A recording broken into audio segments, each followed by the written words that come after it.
$34 billion, 0 trucks sold. In June 2020, a startup called Nikola was briefly worth more than Ford. Its flagship Semi had never driven under its own power, its most famous demo video. The truck was towed to the top of a hill and filmed coasting down. The founder is now a convicted fraudster.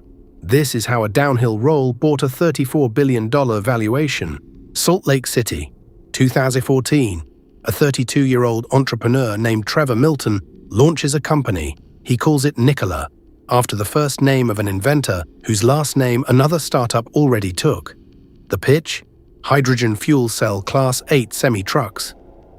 Zero emissions. Cross-country range, a clean replacement for the diesel rigs that haul America's freight. Milton was charismatic. Tall, fast-talking, prone to grand claims. He told investors Nikola had billions of dollars in pre-orders. He told the world the company had cracked in-house battery tech, in-house fuel cells, even in-house hydrogen production. By 2020, the company had delivered exactly 0 production trucks.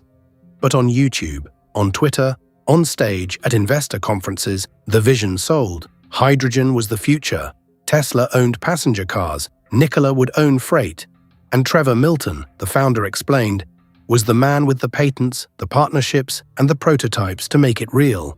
None of that, as the U.S. Attorney for the Southern District of New York would later prove in court, was true. December 1, 2016, Salt Lake City, a staged event. Stage lights, a drape pulled back. The Nikola 1, a futuristic blue cab-over Semi, rolls into view. Milton, in a dark blazer and jeans, takes the stage. He calls the truck fully functioning. He says it has all the hardware. He invites guests to climb inside. The truck was a shell. According to the Department of Justice, the Nikola 1 had no working powertrain, no motor connected to the wheels, no working gears. The hydrogen fuel cell? Not installed. The displays inside the cab, running on power from a wall socket routed through cables hidden under the floor. Milton knew, the engineering team knew, but the lights worked, the screens lit up. The truck looked like the future, and in the audience, investors, reporters, prospective fleet customers, almost nobody asked the obvious question: could it actually move?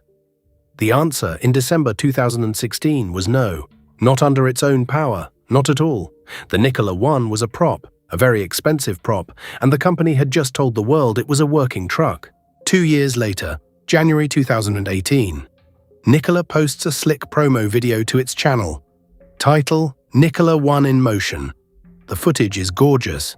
The truck glides down what looks like a flat desert road. The camera tracks alongside. The sun catches the chrome. Milton tweets it out. The press picks it up. Look, it moves. It did not move. The truck was towed to the top of a hill. The cameras started rolling. The driver released the brakes. Gravity did the rest. The Semi coasted down the slope at roughly 56 miles per hour, and Nikola filmed it from angles that hid the grade. This was not speculation. In September 2020, Hindenburg Research published the source video, the location, the topographic data, and the angle the camera was tilted to fake the horizon line. Nikola's own response told you everything.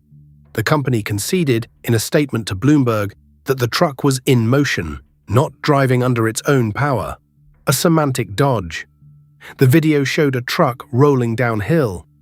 The pitch had shown a working prototype. The two were not the same thing.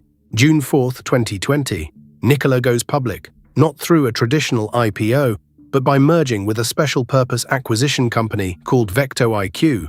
The ticker, NKLA. 5 days later, the stock peaks. Intraday high, $93.99. Closing price, $79.73.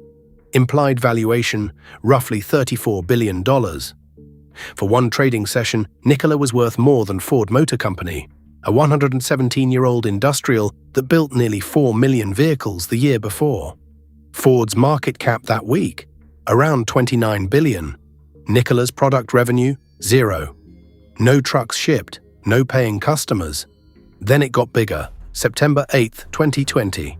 General Motors announces a partnership. GM will take an 11% equity stake. GM will build Nikola's planned Badger pickup. 2 days of trading add billions more in market cap. A SPAC, a press release, a hydrogen pitch, and a downhill video.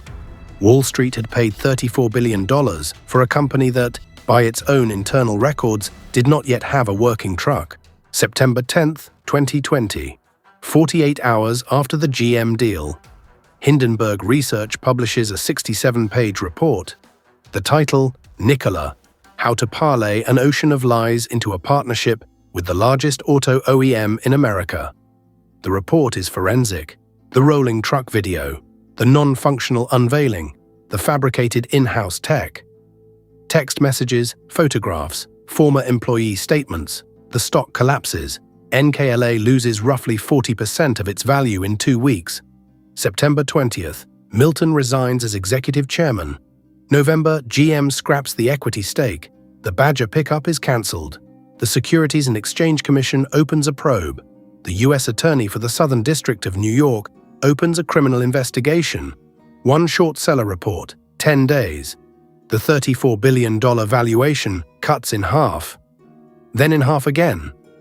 Hindenburg had called it an intricate fraud built on dozens of lies.